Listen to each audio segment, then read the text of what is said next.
Goeiemôre broers en susters, baie welkom weer vanoggend by ons ontmoeting met ons Hemelse Vader. Ons bid ook vir elkeen van julle dat dit ook 'n besondere geleentheid sal wees en dat julle ook in julle tyd hier en ook wanneer die van julle wat later in die week ook aanlyn by ons gaan aansluit, ook so die teenwoordigheid van die Here ook sal beleef.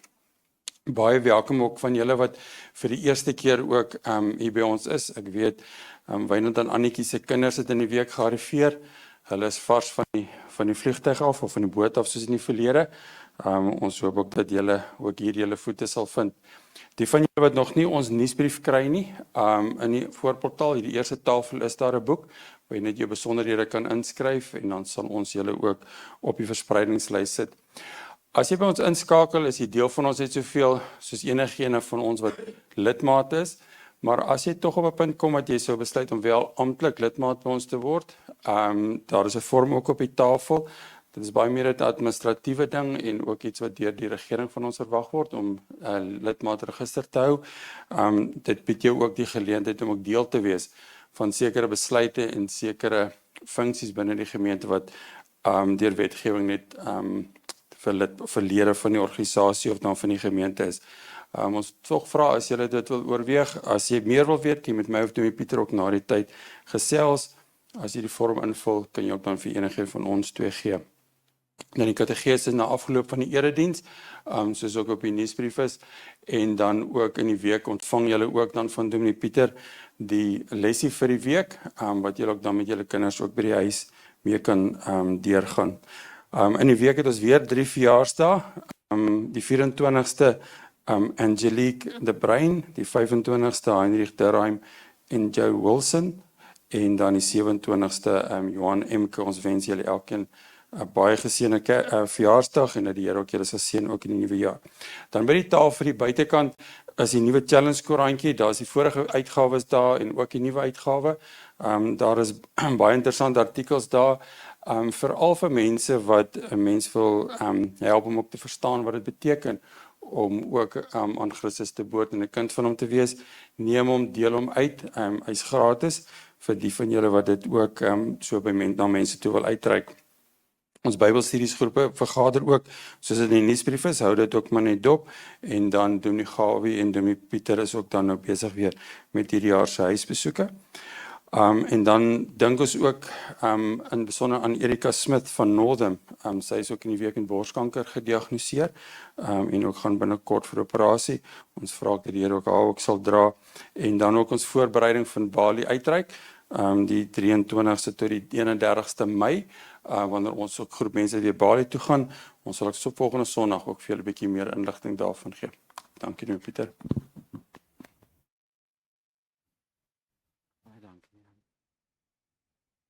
Goeiemôre. Ekskuus, ek het seker maak hy's aan. Dankie. Goeiemôre.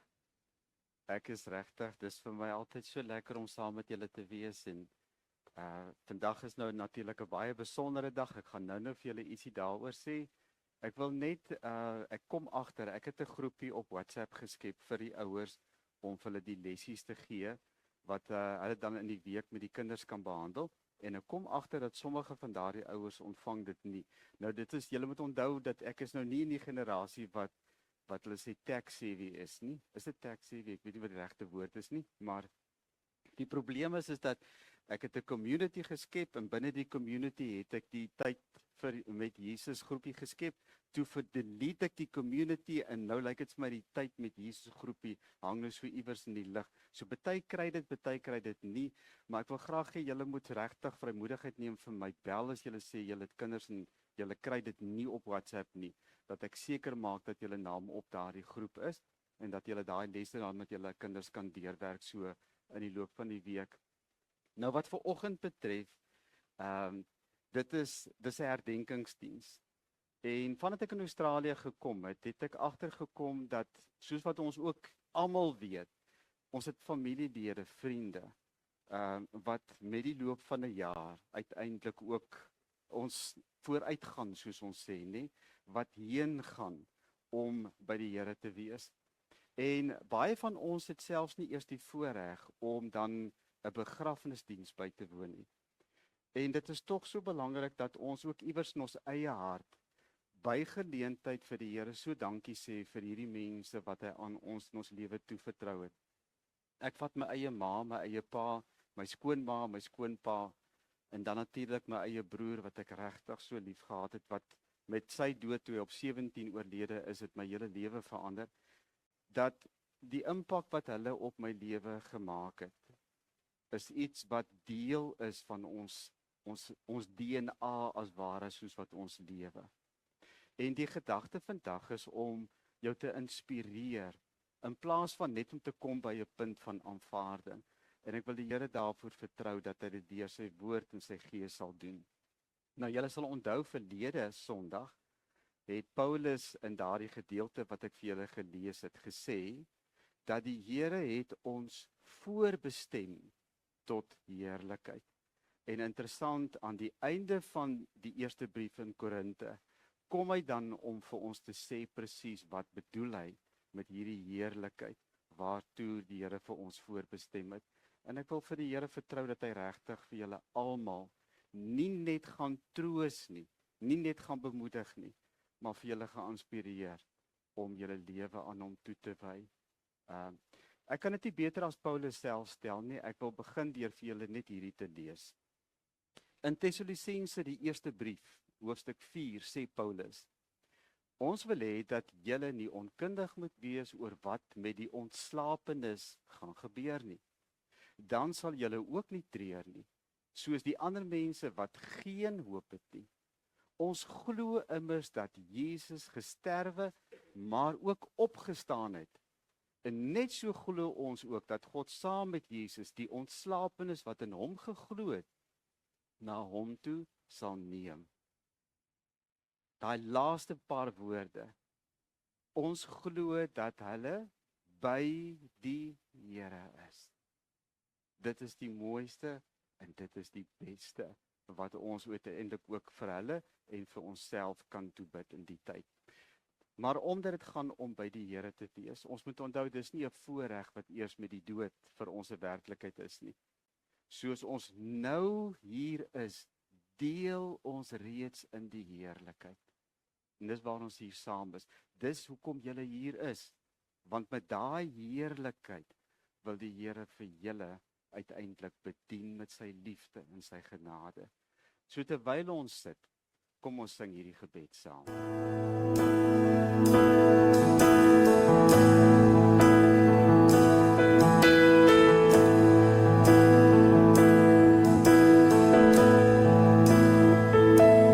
As ek stil word om by U te wees, bedaar my hart se donker vrees, as ek U hartklop teen my wang kan voel, verstaan ek wat die woord bedoel. He is wonderbaar.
is vredevors, U is wonderbare Raadsman, U is magtige God, U is ewige Vader, U is vredevors.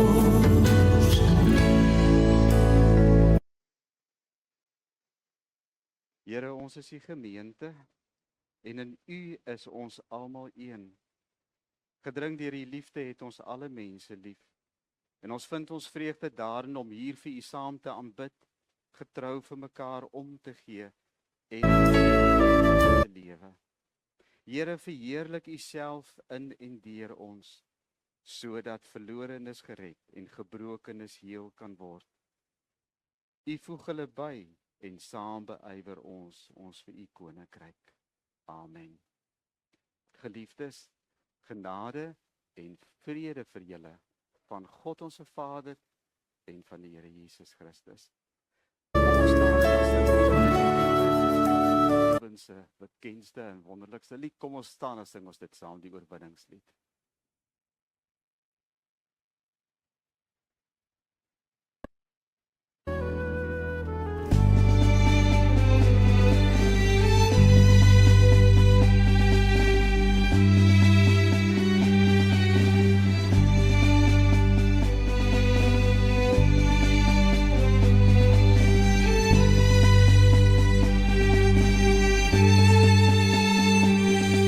Ek sien in my gees die glorie en die almag van die Heer, die Allerhoogste, wat in liefde oor sy koninkryk regeer. Hy het beloof aan die einde, op die wolke kom hy weer. Hy is koning, hy regeer. Loof hom, prys hom, halleluja. Loof hom, prys hom, halleluja. Loof hom, prys hom, halleluja. Hy is koning, hy regeer. Die Here is ons vesting wat vir altyd sal bly staan. Hy beskerm elke mens wat in geloof na hom toe gaan.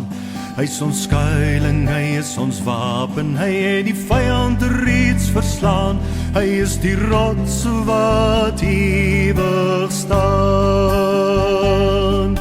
Loof hom, prys hom, halleluja. Loof hom, prys hom, halleluja. Loof hom, prys hom, halleluja. Hy is die rots wat ewig staan. Kom deel nou in ons loflied, hef jou hande op na bo, blaas basuine, slaan op dromme en kom dans voor God se oor. Kom leef in die oorwinning van sy woord, waarin ons geloof, want sy woord sal ewig staan. Loof hom, prys hom, halleluja. Loof hom, prys hom, halleluja. Loof hom, prys hom, halleluja. Sy woord sal ewig staan. Ek glo dat Jesus Christus weer sy bruid gaan kom haal. Ek glo die Vader het alreeds die dag en uur bepaal. Ek sien al klaar die feestelike hemelbruilofsaal en die tafel met ons bruilofsmaal. Die Gees en die bruid sê Maranatha. Die Gees en die bruid sê Maranatha. Die Gees en die bruid sê Maranatha. Kom Here Jesus, kom. Kom Here Jesus, kom.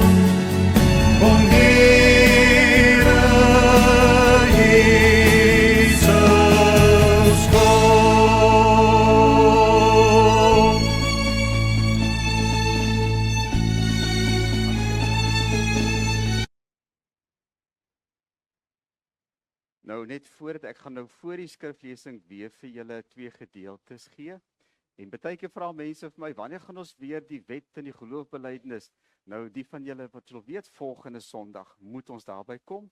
Maar ek moet, omdat ons nou vandag oor hierdie baie belangrike ding praat van, wat gebeur met ons wanneer ons uiteindelik sterf? En ek gaan nie spekuleer nie. Ek gaan nie vir julle sê wat ek dink nie. Ek kan slegs vir julle sê wat die Here deur sy woord en wat hy deur Paulus aan ons openbaar het. Nou, Paulus self, moet julle weet, het ook self erken dat hy nie alles weet nie. Maar wat ons wel weet is dat hy sê die Here het hom aan hom iets openbaar wat hom oortuig het, sodanig oortuig het dat hy gevoel het hy wil dit met ons almal deel. En as hy met ander woorde oor heerlikheid praat, kyk, ek weet nie wat is julle persepsie van heerlikheid nie, maar as hy praat oor heerlikheid, het hy geweet waarvan hy praat, en ons gaan vandag nou so iets leer van wat hierdie heerlikheid regtig beteken, en vir ons behels, nie net vir die lewe hierna nie, maar al reeds hier, want hierdie heerlikheid is nie net vir hierna nie. Nou, kom ek sê net vir julle dadelik, baie keer vra ons, waar is my geliefdes? My ma, my pa, my broer, en die wat ek lief gehad het. Jesus self het dit duidelik gemaak. Duidelik gemaak. As julle in my glo, sal julle lewe, al het julle ook gesterwe. En hy het dit vir mense in daai konteks gesê, waarvan die meeste dalk nie eers in die lewe na die dood geglo het nie. En dis waarom dit wat Jesus sê, so radikaal was vir hulle. En hy het gesê, ek is die lewe, die weg, die waarheid, ek is hierdie lewe. Ons weet dat in Johannes 14 het hy gesê, en hy het so mooi gesê, toe die disippels vir hom vra, maar Here, u sê nou vir ons, u gaan weggaan, maar waar gaan u heen? Toe sê ek gaan na my Vader toe. En weet julle, ek wil hê julle moet wees waar ek is. So, hemel toe gaan, is eintlik nie na 'n plek nie, gaan nie oor 'n lang lewe nie, gaan uiteindelik om by die Vader te wees. Jesus het ook gesê, dat as jy in hom glo, sal jy nooit sterwe nie. Dis met ander woorde iets wat vir ewig waar gaan wees. Ons gaan daarby ook kom. Maar einste Paulus het gesê, die lewe is vir my Jesus, maar om te sterwe is wins. Hy het sê, om heen te gaan, om nou met ander woorde tot sterwe te kom, is verreweg die beste. Maar terwille van mense, het hy gesê, sal ek nou maar in die lewe bly, solank as wat die Here dit vir my beskik het, om met julle te praat oor hom. Maar hier in my hart, verlang ek om by hom te wees. Natuurlik nie dat Paulus nie by hom is, reeds hier nie, maar dat hy met ander woorde beleef het, daar is tog, wanneer 'n mens uiteindelik doodgaan, dan is jy by die Here self, op 'n wyse wat ons nie hier vir mekaar kan beskryf, of mooi kan laat verstaan nie. Maar ek wil graag hê Paulus moet self vir ons sê wat hy met heerlikheid bedoel. En as 'n mens nou die boek Romeine, ons doen nou ook in die Bybelstudie die boek Romeine hierdie jaar, maar die boek Romeine is eintlik die handleiding om Paulus se teologie te verstaan, wat hy ook in die ander briewe, Korintiërs en sy pastorale briewe leer. So ons gaan nou kyk vir al wat hy in Romeine oor hy die heerlikheid sê. Hy begin deur te sê, daar in hoofstuk 3 vers 23, hy sê, onthou net almal het gesondig en het nie deel aan die heerlikheid van God nie.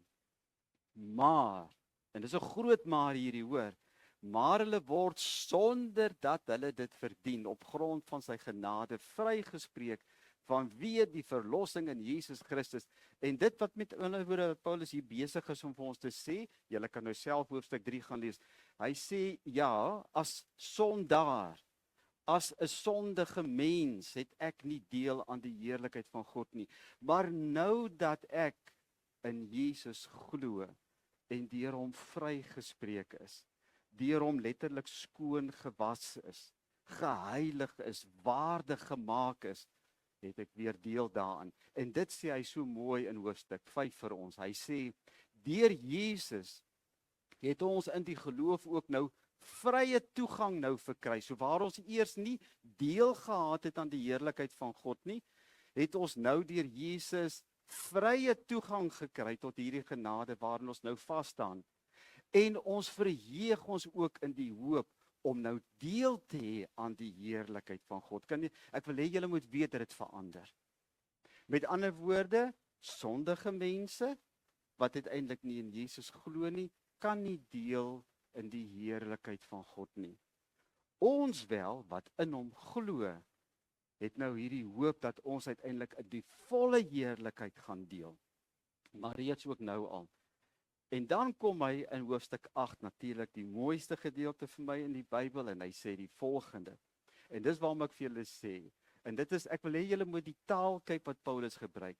Ek is daarvan oortuig dat die lyding wat ons nou in hierdie lewe verduur nie opweeg teen die heerlikheid wat God vir ons in die toekoms sal laat aanbreek nie. Die skepping sien met gespanne verwagting daarna uit dat die Here sal bekend maak wie sy kinders is. Nou as julle nou mooi geluister het, dan sal julle agtergekom het dat heerlikheid is Paulus se manier om vir ons te sê dat jy word kind van God en jy is in die teenwoordigheid van God. En om in die teenwoordigheid van God te kan wees, is om bewus te word van sy heiligheid, en dat ek met ander woorde nie net waar ek is nie, kan bly soos ek is nie, maar dat ek moet verander om soos hy te word, soos Jesus te word, om in daardie heiligheid met hom te kan wees. En dis hoekom jy bly nie dieselfde as jy hierdie heiligheid van die Here betree nie. Julle sal onthou, toe God aan Moses verskyn het met die brandende bos, het hy sy skoene uitgetrek, want hy het verstaan dat hy op heilige grond staan. En dan, as ons nou net een verder gaan, ek dink nou dat ek net dat hy aanskryf daarvan sien, wat is die volgende ene? En nou wil ek vir julle net wys, hoe dat julle ook moet verstaan, nie net is dit 'n toekomstige, waar dit nie toekomstige in sy volheid beleef sal word nie. Hy sê vir ons in 2 Korintiërs 3 die volgende: ons almal, en kyk mooi na hierdie woorde, ons almal, julle wat hier is, ek, in my gebrokenheid nog steeds as mens, weerspieël die heerlikheid van die Here. Dink 'n bietjie daaraan. Jy weerspieël die teenwoordigheid van God. Want die sluier is van ons gesig af weggeneem. Nou hierdie sluier waarvan Paulus hier praat, is die feit dat sonde, en as jy in sonde leef, kan ander mense die Here mos nou nie in jou lewe raak sien nie.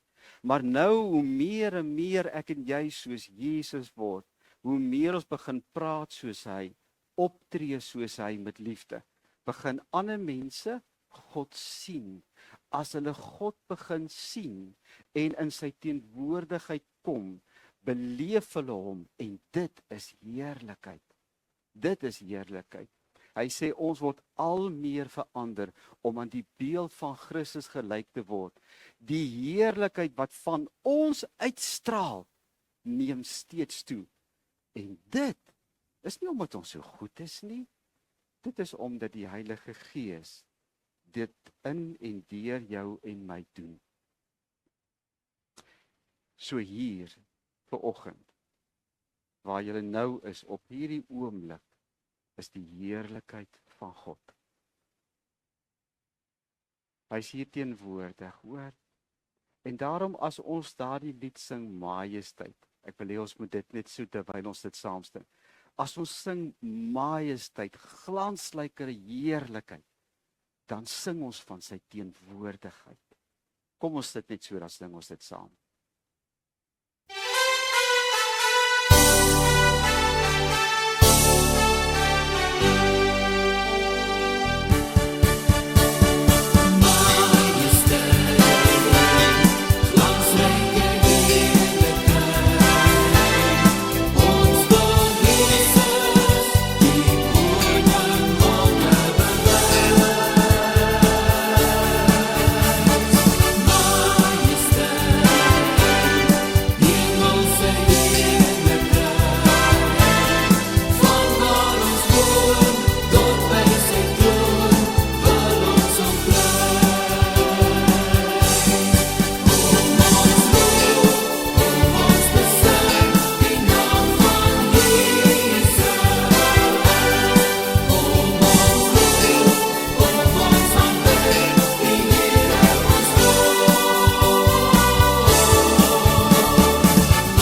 Kom ons bid net saam.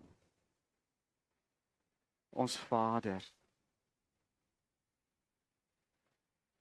Here, ons aanvaar dit so vanselfsprekend om in U teenwoordigheid te wees. Here, deur die Gees, maak dit nou stil in ons, dat ons bewus word van U heiligheid, daar waar U as Vader op die troon is, in ontoeganklike lig, so anders, so hoog verhewe, U is ons God en ons Here. U leer vir ons dat U ons met U vingerpunte elkeen aan mekaar gewewe het. U het ons naam op U handpalm geskryf. U sal ons nooit alleen laat of verlaat nie. U is Vader. En ons het die voorreg om kind te wees. Here, dit is heerlikheid. Ons bid, Here, dat U vandag vir ons sal laat verstaan wat hierdie heerlikheid nie net vir ons nie, maar vir hulle wat vir ons vooruitgegaan het beteken. En dat ons daarin nie net geïnspireer sal wees vir die lewe hier en nou nie, maar dat ons ook die troos in ons hart sal koester, dat ons weet waar hulle is wat ons liefhet. Ons vra dit in Jesus se naam. Amen. Dis 'n redelike gedeelte wat ek nou vandag met julle moet lees, maar ek wil hê julle moet Paulus probeer dit so mooi vir ons verduidelik. En julle moet onthou nou, hy het ook met mense soos ons gesit wat hy gesê het, hoe verduidelik dit nou aan mense? Wat is hierdie heerlikheid van God? Hoe gaan dit vir ons almal wees? En kan ek nou net voordat ek dit lees vir julle sê, Paulus maak dit in hierdie stuk baie duidelik. Ons wat nog leef en hulle wat ons vooruit gegaan het, die een is die ander nie voor nie. Weet julle hoekom? Omdat, ons sê baie keer, dan is na die dood is jy by die Here. Dis nie waar nie. Dink mooi daaraan, dis nie waar dat jy eers na die dood by die Here is nie. Hoeveel keer probeer ons vir julle juis vanuit die woord uit daarop wys, dat jy is hier, waar ons nou is. In jou alledaagse lewe as jy hier uitstap, daar waar jy werk, waar jy in die skool is, die kinders, waar jy is jy in die teenwoordigheid van God. Weliswaar, soos Johannes dit stel, sien ons nog nie van aangesig tot aangesig nie, nee? Ons gaan eendag almal voor die Here staan. En ons gaan hom sien vir wie hy is. En dis dan wanneer ek dink ons vir die eerste keer regtig dalk gaan verstaan wat hierdie heerlikheid beteken. Maar in Paulus se eie, ek wil amper sê, op 'n baie menslike, natuurlike manier wil hy vir ons vertel van wat hierdie heerlikheid is. En ek gaan dit net eers vir julle lees en julle gaan dit gaan nou klink na verskriklik baie. Maar ek gaan dit in die einde vir julle afbreek na 3 essensiële dinge toe wat julle nie gaan vergeet nie.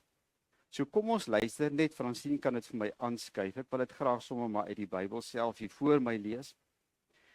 In 1 Korintiërs 15 vers 35 skryf Paulus oor die opstandingsliggaam. Maar iemand kan vra, hoe word dooies opgewek? Wat 'n soort liggaam sal hulle hê? Nou, dis 'n dom vraag.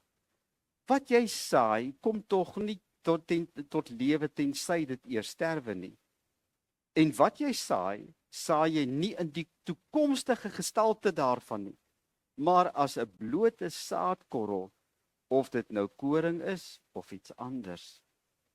Maar God gee 'n gestalte daarin soos hy bepaal het. Aan elke saadsoort gee hy 'n eie gestalte.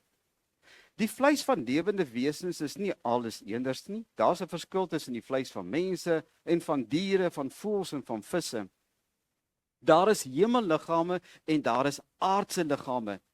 Die glans van die hemelliggame is anders as die van die aardse liggame. Die glans van die son is anders as die van die maan en van die sterre. Ook verskil die een ster se glans van die ander en die van die ander. So is dit ook met die opstanding van die dooies. Wat gesaai word, is verganklik en word in onverganklikheid opgewek. Wat gesaai word, is gering en word in heerlikheid opgewek. Wat gesaai word, is swak en word in krag opgewek. 'n Natuurlike liggaam word gesaai, 'n geestelike liggaam word opgewek. En aangesien daar 'n natuurlike liggaam is daar ook 'n geestelike liggaam. So staan daar ook geskrywe: die eerste mens, Adam, het 'n lewende wese geword. Die laaste Adam het die lewendmakende gees geword. Die geestelike kom nie eerste nie, maar die natuurlike en daarna die geestelike. Die eerste mens is uit die aarde en is stoffelik. Die tweede mens is uit die hemel. Soos die stoffelike mense en soos ook is ook die hemelse mense is, so is ook die hemelse mense. Soos ons die beeld van die stoffelike mens was, sal ons ook die beeld van die hemelse wees. Wat ek bedoel, broers, is dit: vlees en bloed kan nie aan die koninkryk van God deel kry nie. Die verganklike kan nie aan die onverganklike deel kry nie. Kyk, ek maak 'n geheimenis aan julle bekend. Ons sal nie almal sterwe nie, maar ons sal almal verander word. By die laaste trompet sal dit in 'n oomblik, in 'n oogknip gebeur. Want die trompet sal weer klink en die dooies sal die as onverganklikes opgewek word en ons sal verander word. Hierdie verganklike liggaam moet met die onverganklike bekleed word en hierdie sterflike liggaam met die onsterflike. En wanneer die verganklike liggaam met die onverganklike bekleed is en hierdie sterflike liggaam met die onsterflike, dan sal die woord wat geskrywe staan vervul word. Die dood is vernietig, die oorwinning is behaal. Dood, waar is jou oorwinning? Dood, waar is jou angel? Die angel van die dood is die sonde. En die sonde kry sy krag uit die wet van God. Maar ons dank God dat hy aan ons die oorwinning gee deur ons Here Jesus Christus.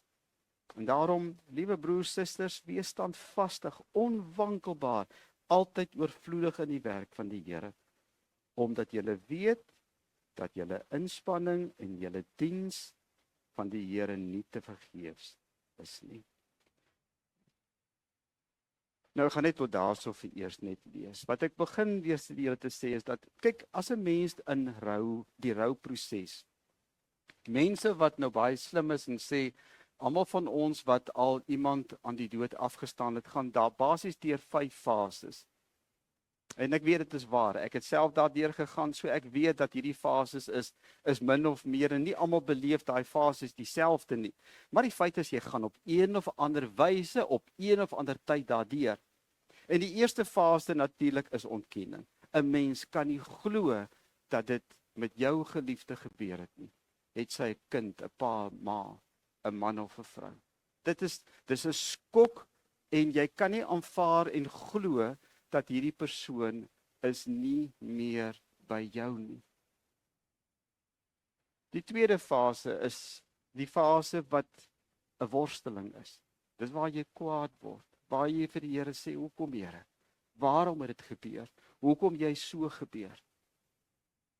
Dis 'n moeilike fase, want dis die fase waarin jou geloof en jou verhouding met God baie, baie belangrik is. Dis die fase waarin jy die Here moet toelaat om jou net vas te hou.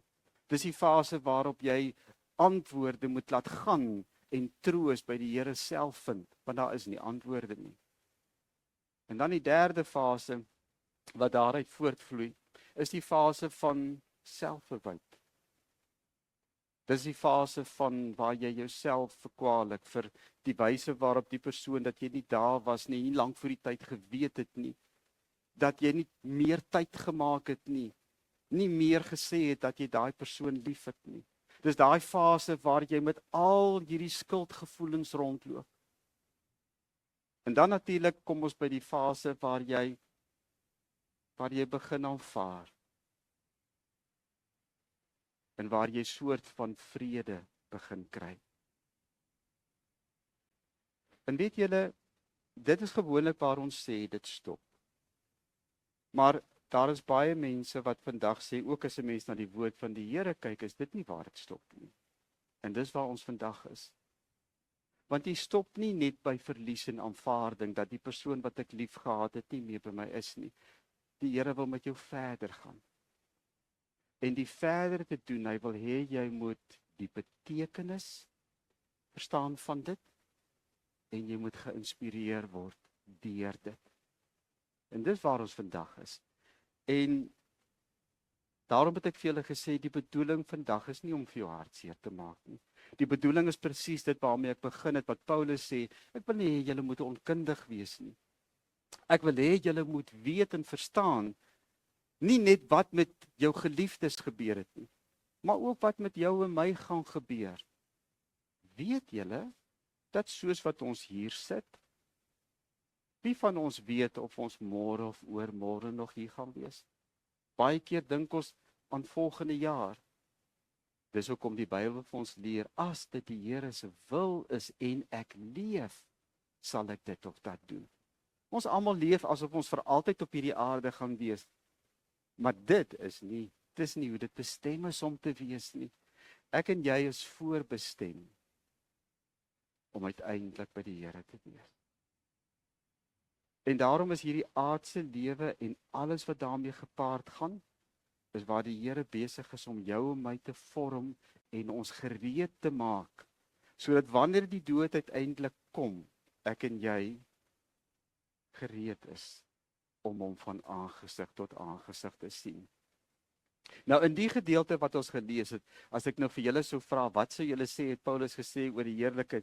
Dan gaan jy sê, ek weet regtig nie, want hy het gepraat oor so baie goed. Maar wat sê hy? Ek het nou baie lank oor dit gedink en ek het uiteindelik net 3 dinge uitgehaal wat ek graag met jou wil deel. Die eerste wat jy moet verstaan, dat om uiteindelik in die volle heerlikheid van God te wees, eendag, gaan beteken dat jy uniek vervolmaak is. Uniek vervolmaak is. En ek wil hê daai 2 woorde moet julle baie mooi onthou. Ek gaan eers vir julle sê waar Paulus dit sê. Hy sê, wat jy saai, kom nie tot lewe tensy dit eers sterwe nie. En wat jy saai jy nie in die toekomstige gestalte daarvan nie, maar as 'n blote saadkorrel, of dit nou koring is of iets anders, né? En dan sê hy, maar God gee 'n gestalte daaraan, soos hy bepaal het. Aan elke saadsoort gee hy 'n eie gestalte.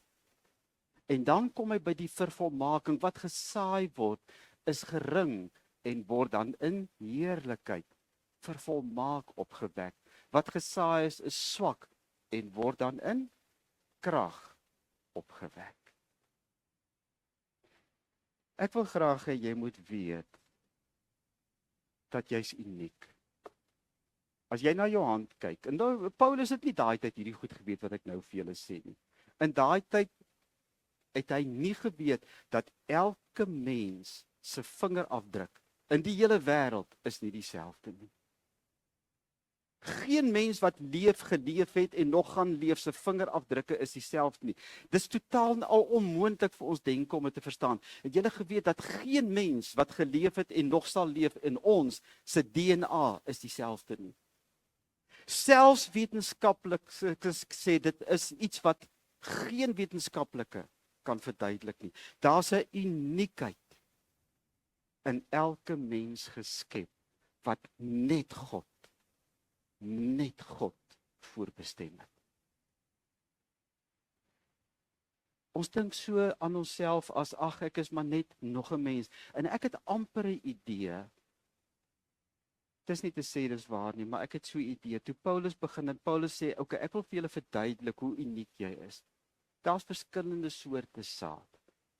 En jy moet onthou dat as jy na 'n saadkorreltjie kyk, Dis nou 'n klein pypie. Maar in daai pypie, kom ons vat 1 millipit, nê. In 1 millipit is daar die vermoë, die potensiaal om 'n totale wêreld te voed. Het julle dit geweet? Want 100voudig kan 1 pypie saad dra, wat weer 100voudig nog kan saad dra en uiteindelik kan 'n hele wêreld daardeur gevoed word. Wat is die krag en die potensiaal wat God in die skepping in 'n saadkorreltjie gelê het? Maar toe's Paulus bang. Hy's bang dat jy mag dink, ag, ek is nou maar sommer net 'n millipit na 'n klomp ander millipitte. Dan sê nee, okay, daar's baie verskillende soorte, maar dan Paulus nee, dit maak dit nog steeds nie duidelik genoeg nie. Want net toe dink jy jy's nou hierdie ou is 'n koringkorrel en jy is dalk 'n millipit en dit is toe sê hy, weet jy, okay, kom ek sê vir julle. Daar's verskillende soorte vleise in die wêreld. Alle lewende wesens het nie dieselfde. Jy kry vis, jy kry voëls, jy kry. En Paulus se bedoeling is nie daarmee om te sê wie uiteindelik nou die heerlikheid, want tydjie dink ons, hy sê diere gaan die hemel toe nie. Dis nie wat hy hier sê nie. Hy wil sê ek wil hê julle moet verstaan, toe God geskep het hy uniek geskep. Verstaan dat jy, niemand in die wêreld is jy nie.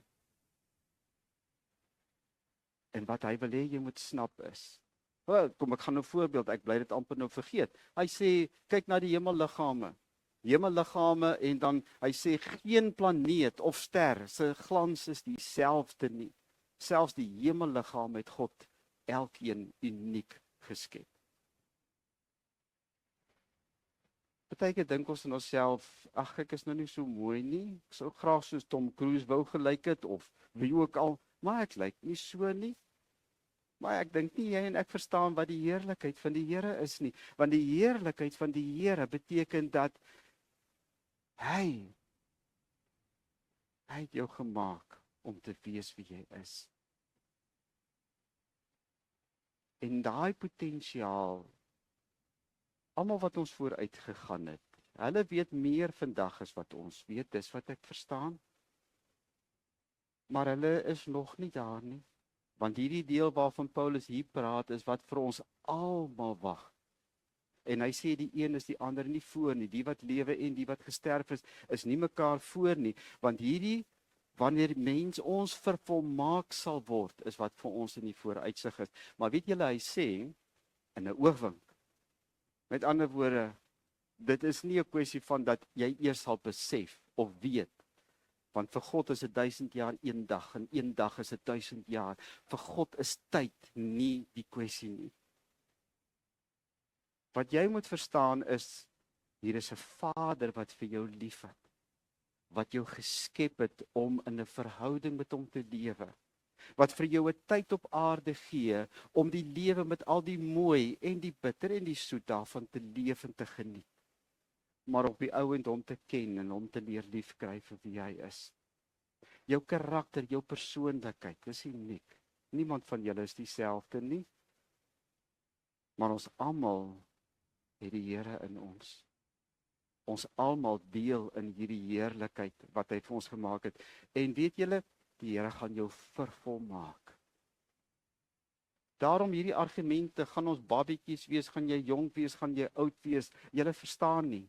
Julle verstaan nie, ons praat verkeerd daaroor. Julle wil oor die hemelse in terme van die natuurlike praat. Dis hoe Paulus dit sou stel. Moenie dit doen nie. Moenie aan die hemelse dink in terme van die aardse nie. Julle kan nie. Daar is 'n groot verskil. 'n verskil wat ons nie nou kan verstaan nie. Maar verstaan net dat wat God geskep het, die werk wat die Here in jou begin het, sal hy voltooi. Dit sê Paulus vir ons in Timoteus. Wat bedoel hy? Die Here gaan uiteindelik jou by hierdie punt bring waar jy die volle heerlikheid gaan beleef. Die tweede, en dit hang saam daarmee, jy gaan geestelik onverganklik wees. Geestelik onverganklik. Paulus sê, die bewys is, hier's ek. Ek is die doppie. Ek is die tydelike. Maar binne in my is die ewige. Die heerlikheid van God. Hy stel dit so, kom ek lees dit vir julle. Hy sê 'n natuurlike liggaam word gesaai. Dis nou wanneer jy sterf, en jy word veras of jy word begrawe op watter manier ook al, dis nie wat ter sprake is nie. Hy sê 'n natuurlike liggaam word gesaai, maar 'n geestelike liggaam word opgewek. En aangesien daar 'n natuurlike liggaam is, onthou dis vir hom die bewys. Net soos wat 'n saadjie klein is en jy om die grond sit en dit word 'n totaal nuwe dit transformeer tot 'n mielieplant wat groot is, 8 voet hoog is en 100voudig saad kan dra. Hy sê daai saadjie is die potensiaal. Aangesien daar 'n natuurlike liggaam is daar ook 'n geestelike liggaam. Wat ek bedoel is dit. Vlees en bloed, en dis hoekom ek sê ons moet nou nie meer dink in terme van aardse terme nie. Vlees en bloed, vleis en bloed kan nie aan die koninkryk van God deel kry nie. Die verganklike kan nie aan die onverganklike deel kry nie. Hierdie verganklike liggaam moet met die onverganklike bekleed word en hierdie sterflike liggaam met die onsterflike. Daar sê hy dit vir ons. En wat ek wil hê julle moet hier verstaan is dat geestelike, en dis wat Paulus op 'n klemtoon, beteken jy sal nooit weer sterwe nie. Die dood het nie meer seggenskap in jou lewe nie. Dis verby. Jy is 'n ewige wese. Ag, 'n mens sien dit hoe dat die mensdom begeer om immortal te wees, né? Nee? Daar word baie keer gevra soos wat Queen gesing het, who wants to live forever? As jy net vir jouself leef, daar's nie 'n manier wat ek vir altyd sal beleef nie. Maar as jy vir God lewe, en as jy by die Vader wil wees, dan begin alles verander. Want binne 'n verhouding is daar sin en is daar betekenis. En dis hoekom dood eindig nie net by die aanvaarding van iemand wat heen gegaan het nie. Luister mooi wat ek nou vir julle sê. Dood, en dit gaan my by die volgende ding bring wat ek graag vir julle wil sê, is om vir ewig in die arms van die Here te wees. Ek het al so baie vir julle gesê, dis vir my die mooiste en dis die eenvoudigste wat ek vir julle die heerlikheid van God kan beskryf, is om in die arms van die Vader te wees. Waar kom ek aan hierdie beeld? Jesus het dit self vir ons gegee. Toe ons die gelykenis vertel het van die pa met die verlore seun, eintlik die verlore seuns, want albei seuns was ver van die pa. Hulle het nie verstaan dat die pa hulle liefhet nie en dat die pa se begeerte is om hulle in sy arms te hê nie. En toe Jesus daai verhaal vertel het, ag julle kan dit self gaan lees. Hy het baie mooi beskryf hoe dat hierdie pa nie kon wag vir daardie oomblik wanneer hy sy arms onder sy seun kon sit en sê, jy is my kind en ek is lief vir jou.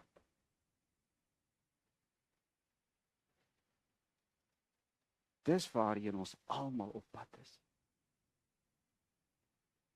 Ek dink nie meer aan die hemel net, ag, die mense wat wil dink is 'n mooi plek om in 'n mooi huise te gaan bly en by onder 'n piesangboom te lê en pineappels te eet. Ek weet nie. As mense dink so oor die hemel, okay, dis reg so, as dit vir jou werk, maar dis nie wat die Bybel leer nie.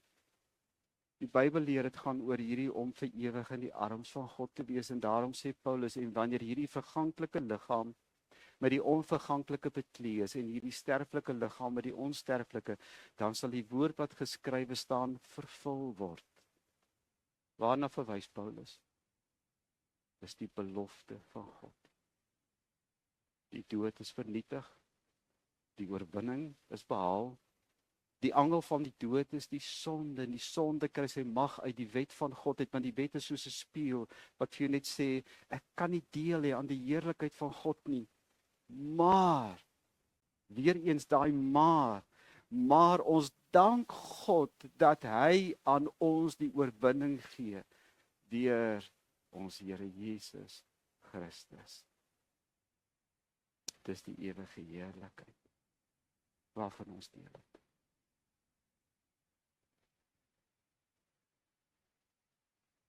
Ek wil nie veel meer daaroor sê nie. As dit die Here se wil is, sal ons nog by soveel ander mooi gedeeltes soos in Tessalosense uitkom waar Paulus verder oor die goed praat, maar Ek wil net hê jy moet verstaan.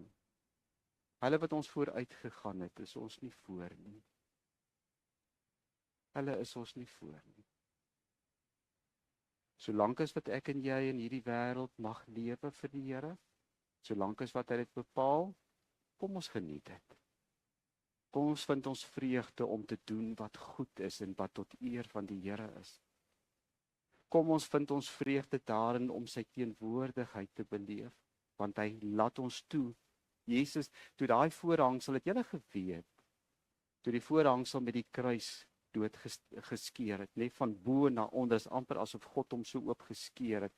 Net die ou hoëpriester mag daar ingegaan het en hierdie heiligheid, heerlikheid van God beleef het. En dit is as ware toe Jesus sterf, toe sê God, nou, omdat sonde nie meer tussen my en jou kan staan nie, gaan ek uit die allerheiligste uit, en hy het sy gees oor almal uitgestort. Gaan lees maar Handelinge 2. Sy gees, deur sy gees is hy nou by ons. Openbaringe eindig daarom, en dis waarmee ek afsluit. Toe Johannes op Patmos was, het hy dit gesien. En hy beskryf vir ons weer eens soos wat hy dit mag gesien het. Toe het ek 'n nuwe hemel en 'n nuwe aarde gesien. Die eerste hemel en die eerste aarde het verdwyn, die see het nie meer bestaan nie, en ek het die heilige stad, die nuwe Jerusalem van God, af uit die hemel sien afkom. Die stad was gereed soos 'n bruid wat vir haar man versier was. En dan hierdie mooi vers. En toe het ek 'n harde stem van die troon af hoor sê, kyk, die woonplek van God is nou by mense. En hy sal by hulle bly, en hulle sal sy volke wees, en God self sal by hulle wees as hulle God, en hy sal die trane van hulle oë afdroog. Die dood sal daar nie meer wees nie, ook leed, smart en pyn sal daar nie meer wees nie. Die dinge van vroeër het verbygegaan, en toe sê hy wat op die troon sit. En dis die belofte waarvan Paulus gepraat het. Kyk, ek maak alles nuut. Dis die Here se belofte. Ek gaan nou dat ons na 'n lied luister van No Scars in Heaven. Dis een van die mees bekendste liedere van Casting Crowns. En julle sal hoor in hierdie lied sê dit so mooi dat die wat ons vooruit gegaan het, ons verlang na hulle. Ek verlang na my ma, my pa, my broer. Maar ek weet hulle is in die arms van hom, wat die merke van die dood wat hy vir ons deurgemaak het in sy hande het. En dat ek weet hulle is in sy arms. En hierdie lied gaan daaroor dat in die hemel is daar nie meer skaars nie, daar's nie meer seer nie, daar's nie meer littekens nie. Want die enigste littekens wat daar is die wat Jesus ook vir Thomas toegelaat het om sy vingers in te steek. Die merke wat wys dat hy vir jou liefhet en dat jy aan hom behoort. So dink aan die mense wat jy liefhet. En mag hierdie lied vir jou ook daardie troos bied.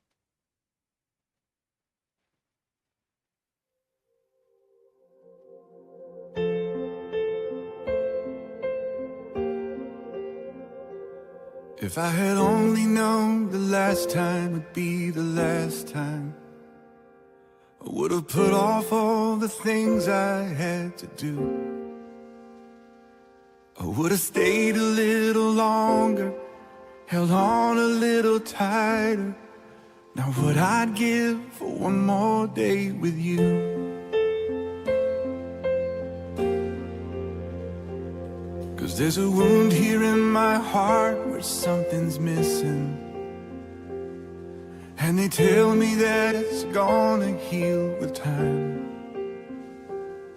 But I know you're in a place where all your wounds have been erased, and knowing yours are healed is healing mine. The only scars in heaven, they won't belong to me and you. There'll be no such thing as broken, and all the old will be made new, and the thought that makes me smile now, even as the tears fall down, is that the only scars in heaven are on the hands that hold you now.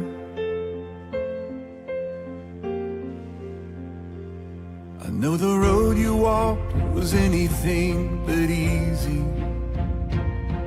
You picked up your share of scars along the way.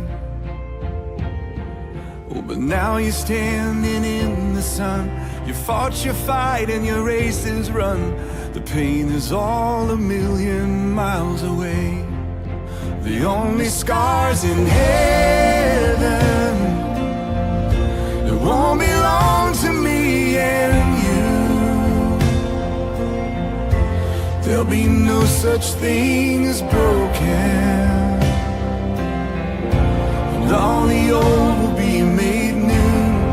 And the thought that makes me smile now, even as the tears fall down, is that the only scars in heaven, yeah, are on the hands that hold you now.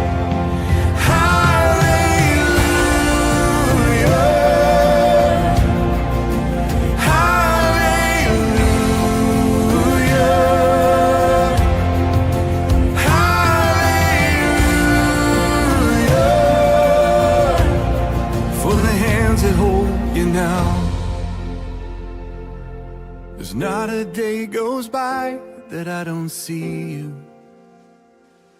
You live on in all the better parts of me.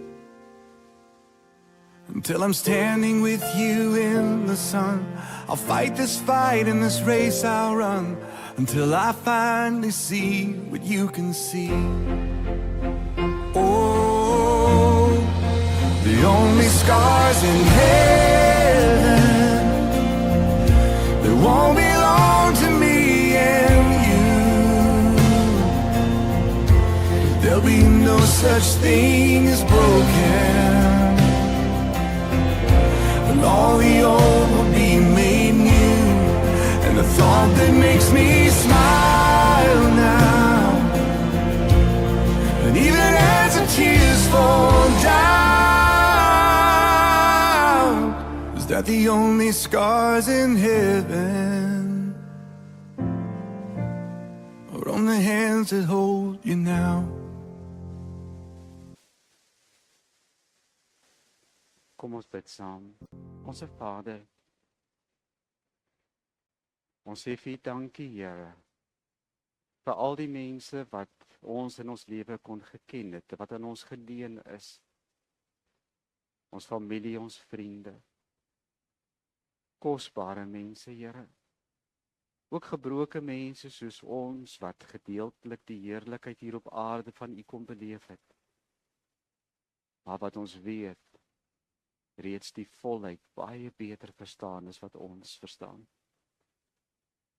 Dankie vir hulle lewens en die inspirasie wat ons uit hulle kan put. Dat hulle 'n voorbeeld kan wees ten opsigte van die mooi en die goed wat hulle gedoen het. Maar dat ook in hulle gebrokenheid, Here, ons eie nederigheid erken. Niemand van ons is volmaak nie. En dat ons hierdie kosbare wete het. Dat selfs ons gebrokenheid, Here, in daardie gebrokenheid kom U ons tegemoet. U kom maak ons heel. U kom maak ons wat U uiteindelik wil hê ons moet wees. Soos Paulus sê, van dag tot dag word ons innerlik vernuwe en vertoon ons elkeen al hoe meer van hierdie heerlikheid wat van U kom. Dankie daarvoor. Amen. Ons het geleentheid om vir die Here ons offergawe nou te gee.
Ons Vader,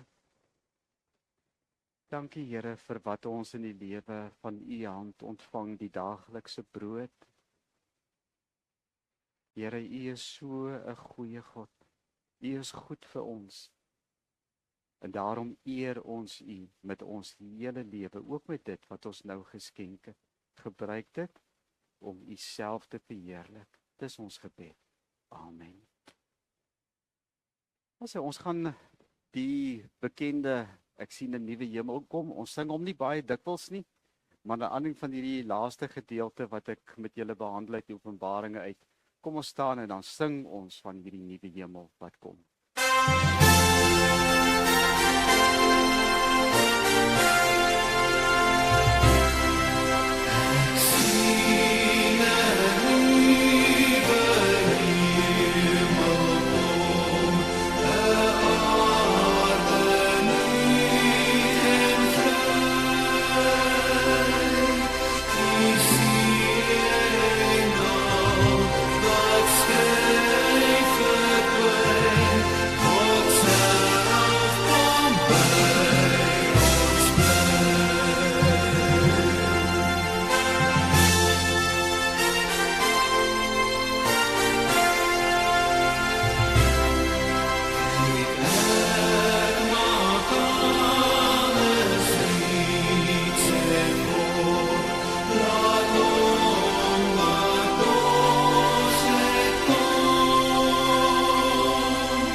Die Here sal oor julle skyn.